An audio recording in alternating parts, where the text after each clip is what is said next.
ಪ್ರಿಯ ವೀಕ್ಷಕರೇ ನಮಸ್ಕಾರ. ಇದು ಸಿಂದಗಿ ನಗರದ ಸ್ವಾಮಿ ವಿವೇಕಾನಂದ ವೃತ್ತ ಅಥವಾ ಸರ್ಕಲ್ ಅಂತ ಕರಿತೀವಲ್ಲ ಅದು. ಆದರೆ ಅದ್ಯಾಕೋ ಹಲವು ವರ್ಷಗಳಿಂದ ಇನ್ನೂ ಉದ್ಘಾಟನೆಗೊಂಡಿಲ್ಲ. ಮೂರ್ತಿಗೆ ಬಟ್ಟೆ ಕಟ್ಟಿ ಅಥವಾ ಬಟ್ಟೆ ಸುತ್ತಿ ದಿನಾಲೂ ಅಲ್ಲಿಂದಲೇ ನಡೆದಾಡ್ತಾ ಇದ್ದೀವಿ.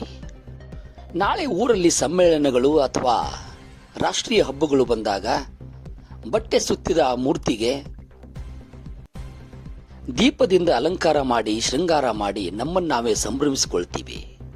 ಆದರೆ ಅದು ಇನ್ನೂ ಉದ್ಘಾಟನೆಗೊಂಡಿಲ್ಲ ಅನ್ನೋದು ಇನ್ನೂ ಯಕ್ಷ ಪ್ರಶ್ನೆಯಾಗಿಯೇ ಉಳಿದಿದೆ. ಇರಲಿ ಬಿಡಿ, ಆ ವಿಷಯ ನಂತರ ಮಾತನಾಡೋಣ. ಆದರೆ ಸ್ವಾಮಿ ವಿವೇಕಾನಂದರ ಸರ್ಕಲ್ಲಿನಲ್ಲಿ ರಸ್ತೆಗಳಿವೆ ಅಲ್ಲ, ರಸ್ತೆಗಳು ಗಬ್ಬೆದ್ದು ನಾರುತ್ತಿವೆ.